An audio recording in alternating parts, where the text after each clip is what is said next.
नमस्कार साथियों, आप सभी का इन्फॉर्मेशन वाला इस चैनल पर स्वागत है। तो दोस्तों, सभी जीडीएस कर्मचारियों को पता चला होगा कि 50% डीए हो गया है, पर वो जो भी इन्फॉर्मेशन आई थी वो कैबिनेट यानी कि सरकार द्वारा की गई थी कि ऐलान किया गया था कि 46% से बढ़कर 50% डीए हो गया है, पर ऑफिशियल कुछ भी नोटिफिकेशन नहीं आ गया था। तो हाल ही में डिपार्टमेंट ऑफ पोस्ट यानी कि डीओपी ने नोटिस जारी कर चुका है, यानी कि ऑफिशियल नोटिस जारी हो चुका है पोस्ट ऑफिस के लिए, तो डिपार्टमेंट ऑफ पोस्ट के लिए। तो उस नोटिस में क्या कहा गया है, वो रिलेटेड यानी कि डीए के रिलेटेड कौन सी बात की है वो सभी जानकारी देने वाला हूँ। और इस चैनल पर जो भी इन्फॉर्मेशन मिलती है एकदम ऑथेंटिक और प्रूफ के साथ मिलती है, क्योंकि मैं भी एक बीपीएम की पद पर रिक्त हूँ, यानी कि जो भी इन्फॉर्मेशन मिलती है मैं मेरे एक्सपीरियंस से बताता हूँ। तो साथियों, जनवरी फरवरी का एरियर कब मिलेगा, कैसे मिलेगा, वो सभी जानकारी मैं देने वाला हूँ। क्या इस मंथ में एरियर मिलने वाला है, वो सभी जानकारी देने वाला हूँ। तो वीडियो जरूर एंड तक देखें, और आप नए हो तो चैनल को सब्सक्राइब करके बेल नोटिफिकेशन ऑन करें ताकि न्यू अपडेट्स आपकी तरफ पहुंचे। तो चलिए बिना किसी टाइम वेस्ट किए आज के टॉपिक की तरफ बढ़ते हैं। दोस्तों, आप स्क्रीन पर देख सकते हो, ऑल इंडिया रेडियो न्यूज के एक ट्विटर अकाउंट में ये डाला था, यानी कि पोस्ट डाली हुई थी कैबिनेट के,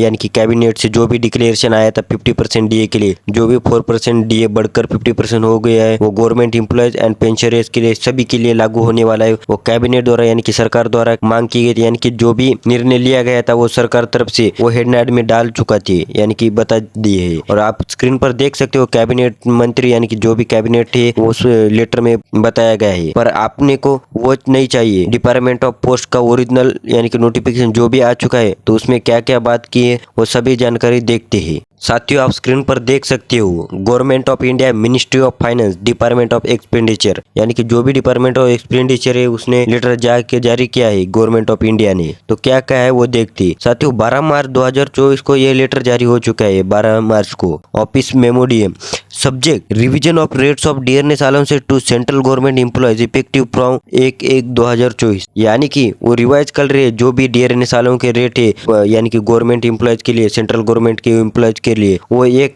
जनवरी से लागू होने वाला है, वो रिवाइज करने वाले है, यानी वो रिवाइज कर रहे हैं। नीचे देखते, the undersigned is directed to refer to this department of office मेमोरी number dated 20 October 2023 on the subject mentioned above and to say the president is pleased to decide द rates of dearness allowances payable to central government employees shall be enhanced from 46% to 50% of the basic pay with effect from 1 जनवरी 2024। यानी कि इनका साफ साफ मतलब यही है कि जो भी प्रेसिडेंट है उसको लिए हमने चर्चा की गई है कि क्या रेट आने वाली है डीए के, वो सभी। तो अब उसने बातचीत कर 46% से 50% डीए बढ़ गया है, यानी कि 4% डीए बढ़ दिया गया है। तो वो कब से लागू होने वाला वो साफ साफ स्क्रीन पर दिखाई दे रहा है, यानी कि वो 1 जनवरी से 2024 से आपको डीए मिलेगा, यानी कि जनवरी और फरवरी महीने का जो भी एरियर है वो इस महीने के सैलरी में या अगले महीने की सैलरी में देने वाली है। मेरे को तो लगता है ज्यादा चांस यही मार्च महीने में देने वाली है, क्योंकि जो भी डिक्लेरेशन आया था वो 15 तारीख के पहले आया था। इसी वजह से मेरे को ऐसा लगता है कि यानी कि 90% यही चांसेस है कि मार्च महीने में आपका जनवरी और फरवरी का एरियर आ जाएगा। तो साथियों,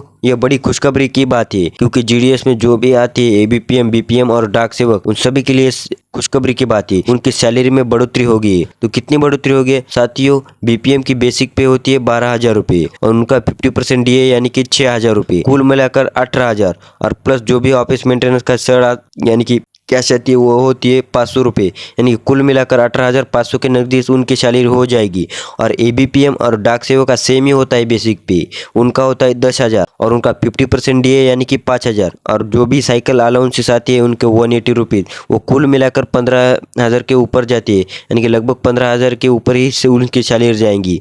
ये खुशखबरी की बात है, यानी कि अभी सैलरी में बहुत बढ़ोतरी हो चुकी है। तो दोस्तों, आप स्क्रीन पर देखते हो, नीचे क्या दिया गया है वो देखते हैं। The term basic pay in the revised pay structure means the pay drawn in prescribed level in the pay matrix as per 7th pay commission recommendation accepted by the government but does not include any other type of pay like special pay, यानी कि वो साफ साफ कह रहे कि खाली DA बढ़ा दिया गया, अदर स्पेशल टाइप ऑफ पे नहीं बढ़ा दिए गए और लागू नहीं किए, खाली 4% डीए बढ़ा दिया है, और आपकी जो भी सैलरी आएगी वो 4% डीए बढ़कर आएगी, यानी कि जनवरी महीने से। साथियों, सभी बच्चों के मन में यही डाउट आ रहा होगा कि 7th पे कमीशन क्या है, 8th पे कमीशन क्या है और कब लागू होगा 8th पे कमीशन। तो यहाँ पर सीधी बात कही गई है कि 8th कमीशन के बारे में कुछ भी नोटिस नहीं जारी हो चुका है और 50% डीए होने के बाद जो भी बेसिक पे होता है वो हाफ के यानी कि बढ़ा दिया जाता है। पर अभी उसके बारे में ही कोई चर्चा नहीं हो चुकी है। जब अगला डीए बढ़ेगा यानी कि जुलाई महीने में जब ये डीए बढ़ेगा वहाँ बातचीत होगी और क्या होगा, कौन से डीए बढ़ेगा और बेसिक पे बढ़ेगा क्या, वहाँ चर्चा होगी जुलाई महीने में। तो अभी कोई इसके ऊपर कोई भी चर्चा नहीं हुई है और ऑफिशियल नोटिफिकेशन कोई भी नहीं जारी किया है इसके रिलेटेड यानी कि पे कमीशन के रिलेटेड। तो अभी 50% से आएगी यानी कि 50% डीए के साथ ही आएगी सैलरी जीडीएस को। आप स्क्रीन पर देख सकते हो ऑफिशियल नोटिफिकेशन और पढ़ भी सकते हो कि उसमें क्या क्या बातचीत की गई है और सभी जानकारी आप देख सकती हो। इस चैनल पर जो भी इन्फॉर्मेशन होती है वो प्रूफ के साथ बताता हूँ। तो आप नए हो तो चैनल को जल्दी से जल्दी सब्सक्राइब करें और इस वीडियो को ज्यादा से ज्यादा शेयर करें ताकि जीडीएस भाई को पता चले कि सैलरी में कितनी बढ़ोतरी होगी क्या नहीं। और ऐसे ही मिलते हैं अगले टॉपिक में, तब तक के लिए जय हिंद जय भारत।